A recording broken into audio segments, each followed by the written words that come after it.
श्रावणी सोमवार उपवासासाठी 10 मिनिटात बनणारा कुरकुरीत उपवासाचा मसाला डोसा कसा बनवायचा तो इथं बघणार आहोत। 1 कप वरई घ्यायची, अर्धा कप साबुदाणा घ्यायचा आणि दोन्ही मिक्सरला चांगलं बारीक करायचं। त्यामध्येच अर्धा कप दही घालायचे। दही तर मी वारणा यांचं वापरणार आहे। वारणा यांचं दही आणि दूध माझ्या माहेरी पहिल्यापासूनच वापरत आलेले आहेत। खूप छान आहे। दही अगदी घट्टसर आहे, अजिबात आंबट नाही, लहान मुलं खातील इतकंच छान आहे। आता त्या पिठामध्ये चवीनुसार मीठ घालायचं आणि हे पीठ असं 10 मिनिटं भिजत ठेवायचं। एका पॅनमध्ये 1 चमचा तूप, जिरे, हिरवी मिरची, आल्याची पेस्ट आणि उकळलेला बटाटा स्मॅश करून घालायचा।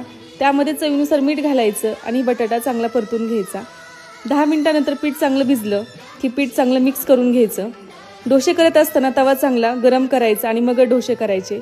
या डोशाची चव आणखीन वाढवण्यासाठी इथं मी वारणा यांचं बटर वापरणार आहे। बटरची चव देखील खूप छान आहे आणि वारणा हा ब्रँड 57 वर्षाची चवदार परंपरा आहे। तर श्रावण महिन्यातल्या उपवासासाठी वारणा यांचे प्रोडक्ट नक्की वापरा आणि त्यांच्या पेजला फॉलो करा।